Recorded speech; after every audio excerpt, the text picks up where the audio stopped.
Thyroid ಶುರುವಾಗುವ ಲಕ್ಷಣಗಳಿವು. Thyroid ಗ್ರಂಥಿಯು ಚಿಟ್ಟೆಯ ಆಕಾರದ ಗ್ರಂಥಿಯಾಗಿದ್ದು ಅದು ಕತ್ತಿನ ಮಧ್ಯಭಾಗದಲ್ಲಿದ್ದು thyroid ಹಾರ್ಮೋನ್ಗಳನ್ನು ಉತ್ಪಾದಿಸುತ್ತದೆ.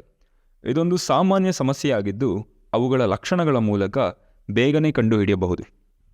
ಆಯಾಸದ ಭಾವನೆ. ನಿಮ್ಮ ಹಿಂದಿನ ಫಿಟ್ನೆಸ್ ಅಥವಾ ಶಕ್ತಿಯ ಮಟ್ಟಕ್ಕಿಂತ ವಿಭಿನ್ನವಾಗಿ ನಿಮ್ಮ ಆಯಾಸ, ದಣಿವು ಮತ್ತು ಶಕ್ತಿ ಇಲ್ಲದಿರುವುದು ಥೈರಾಯ್ಡ್ ಸಮಸ್ಯೆಗಳಿಗೆ ಸಂಬಂಧಿಸಿದ ಸಾಮಾನ್ಯ ಸಮಸ್ಯೆಗಳಾಗಿವೆ.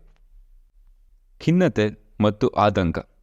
ಔಷಧಿಗಳು ಮತ್ತು ಚಿಕಿತ್ಸೆಗಳಿಗೆ ಪ್ರತಿಕ್ರಿಯಿಸದ ಖಿನ್ನತೆ, ಆತಂಕ ಮತ್ತು ಪ್ಯಾನಿಕ್ ಅಸ್ವಸ್ಥತೆಯ ಲಕ್ಷಣಗಳು ನೀವು ಹೊಂದಿದ್ದರೆ ಅವುಗಳು ಥೈರಾಯ್ಡ್ ಅಸ್ವಸ್ಥತೆಯ ಕಾರಣಗಳಾಗಿರಬಹುದು. ದೇಹದ ತೂಕ ಬದಲಾವಣೆ. ಕಟ್ಟುನಿಟ್ಟಾದ ಆಹಾರ ಮತ್ತು ಕಠಿಣ ವ್ಯಾಯಾಮ ಯೋಜನೆಯನ್ನು ಅನುಸರಿಸಿದ ನಂತರವೂ ತೂಕ ಹೆಚ್ಚಾಗುವುದು ಕಡಿಮೆ ಮಟ್ಟದ ಥೈರಾಯ್ಡ್ ಹಾರ್ಮೋನ್ಗಳು ಅಥವಾ ಹೈಪೋಥೈರಾಯ್ಡಿಸಮ್ ಅನ್ನು ಸೂಚಿಸುತ್ತದೆ. ಮುಟ್ಟಿನ ಸಮಸ್ಯೆಗಳು. ಅನಿಯಮಿತ ಮುಟ್ಟು ಅಥವಾ ನಿಧಾನಗತಿಯ ಪ್ರೌಢಾವಸ್ಥೆಯು ಥೈರಾಯ್ಡ್ ಸಮಸ್ಯೆಯನ್ನು ತೋರಿಸುತ್ತವೆ. ದಿಢೀರ್ ಕೂದಲು ಉದುರುವಿಕೆ.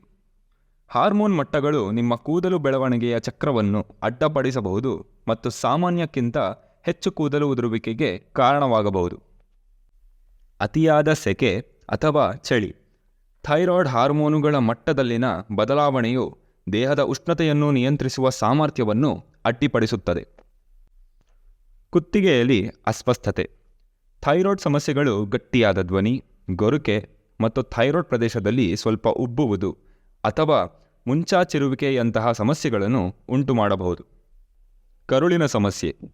ತೀವ್ರ ಅಥವಾ ದೀರ್ಘಾವಧಿಯ ಮಲಬದ್ಧತೆ ಸಾಕಷ್ಟು ಫೈಬರ್ ಸೇವನೆಯೊಂದಿಗೆ ಹೈಪೋಥೈರಾಯ್ಡಿಸಮ್ನೊಂದಿಗೆ ಸಂಬಂಧ ಹೊಂದಿದೆ ಎಂದು ಕಂಡುಬಂದಿದೆ. ಆದರೆ ಅತಿಸಾರ ಅಥವಾ IBS ಹೈಪರ್ ಥೈರಾಯ್ಡಿಸಮ್ ಸಂಕೇತವಾಗಿದೆ.